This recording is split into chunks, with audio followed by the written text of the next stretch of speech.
తెలుగు రాష్ట్రాలకు భారీ శుభవార్త. ఏపీలోకి ఇప్పటికే నైరుతి ఋతుపవనాలు ప్రవేశించాయి.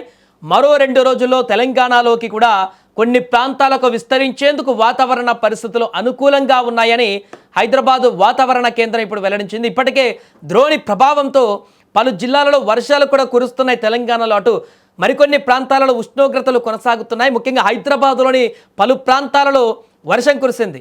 రానున్న 3 రోజుల పాటు పలు జిల్లాలలో పిడుగులతో కూడినటువంటి వర్షాలు కురుస్తాయని కూడా వాతావరణ శాఖ అలర్ట్స్ జారీ చేసింది.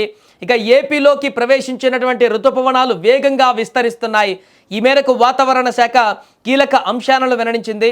తెలంగాణ రాష్ట్రంలో ఈ నెల 12 వరకు అన్ని జిల్లాలలో వర్షాలు కురిసేటువంటి అవకాశం ఉందని వెల్లడించింది. ఈ మేరకు రాష్ట్రానికి ఎల్లో అలర్టులు కూడా జారీ చేసింది. మరోవైపు శనివారం రాష్ట్ర వ్యాప్తంగా పలుచోట్ల తేలికపాటి నుంచి భారీ వర్షం కురిసింది. ముఖ్యంగా హైదరాబాద్ నగరాన్ని వర్షం ముంచెత్తింది. పలుచోట్ల 3 నుంచి 4 సెంటీమీటర్ల వర్షపాతం కూడా నమోదైంది. మియాపూర్లో 4.3 సెంటీమీటర్లు, అదేవిధంగా నల్గొండ, సూర్యాపేట, ఖమ్మం, భద్రాద్రి, కొత్తగూడెం, మహబూబ్ నగర్, సంగారెడ్డి జిల్లాలలో కూడా భారీ వర్షాలు కురిశాయి. దేవరకద్రలో అత్యధికంగా 5.6 సెంటీమీటర్ల వర్షపాతం నమోదైంది. ఇక ఖమ్మం జిల్లా మదిరలో అత్యధికంగా 42.8 డిగ్రీల ఉష్ణోగ్రతగా నమోదైంది. ఇప్పటిదాకా వేడి తీవ్రత ఉక్కపోతతో ఉక్కిరిబిక్కిరవుతున్న హైదరాబాద్ నగరవాసులకు శనివారం సాయంత్రం కురిసినటువంటి వర్షంతో, భారీ వర్షంతో అందరూ తడిసి ముద్దయిపోయారు. నగరంలో గంటన్నర పాటు కురిసిన వర్షంతో ప్రధాన రహదారులు కూడా జలమయమయ్యాయి. షేక్పేట్లో 4.1 సెంటీమీటర్ల వర్షపాతం నమోదైంది. జూబ్లీహిల్స్, బంజారాహిల్స్, సోమాజిగూడ, ఖైరతాబాద్ ప్రాంతాలలో కురిసినటువంటి వర్షంతో రహదారులు జలమయమయ్యాయి. ప్రధాన రహదారులపైన భారీగా నీరు నిలవడంతో స్థానికులు ఇబ్బంది పడ్డారు. మరొక వైపు నైరుతి ఋతుపవనాలు నిన్న శనివారమే ఏపీ రాష్ట్రంలోకి పూర్తిగా ప్రవేశించాయి.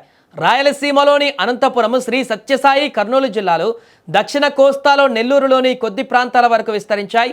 ఇక రానున్నటువంటి 2-3 రోజుల్లోనే మరిన్ని ప్రాంతాలకు విస్తరించేటువంటి అవకాశం ఉందని వాతావరణ శాఖ తెలిపింది. ఉత్తర కేరళలో ఉపరితల ఆవర్తనం కొనసాగుతుండడం, భూమధ్యరేఖ మీదుగా హిందూ మహాసముద్రం వైపు తేమగాలులు వీస్తుండడంతో ఋతుపవనాలు ముందుకు కదులుతున్నాయి. శనివారం అరేబియా సముద్రంలో పలు ప్రాంతాలు, గోవా మొత్తం, కర్ణాటక, మహారాష్ట్ర, తమిళనాడులో చెన్నై వరకు, ఏపీ, బంగాళాఖాతంలో పలు ప్రాంతాలకు, అదేవిధంగా మిజోరం, మణిపూర్ వరకు విస్తరించాయి. 2-3 రోజుల్లో తమిళనాడు, కర్ణాటక, మహారాష్ట్ర, ఏపీలోని మరికొన్ని ప్రాంతాలకు కూడా, అలాగే తెలంగాణలోని పలు ప్రాంతాలు, ఈశాన్య భారతంలో విస్తరించేందుకు పరిస్థితులు అనుకూలంగా ఉన్నాయి.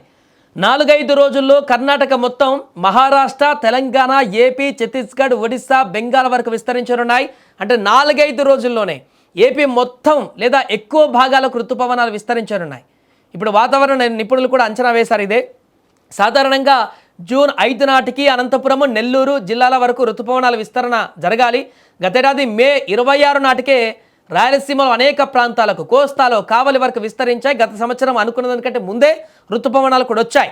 ఋతుపవనాల రాకతో ఇప్పుడు ఆదివారము అనంతపురం, శ్రీ సత్యసాయి జిల్లాల్లో అక్కడక్కడ భారీ వర్షాలు కూడా కురుస్తాయని వాతావరణ శాఖ తెలిపింది.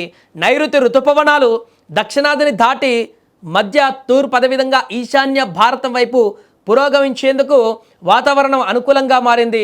4 రోజుల నుంచి కేరళ, కర్ణాటక, లక్షద్వీప్, ఈశాన్య రాష్ట్రాలలో భారీ వర్షాలు కురుస్తున్నాయి. ఆదివారం కేరళలో పలుచోట్ల భారీ నుంచి అతి భారీ, అక్కడక్కడ అత్యంత భారీ వర్షాలు కురుస్తాయని కూడా వాతావరణ నిపుణులు హెచ్చరిస్తున్నారు.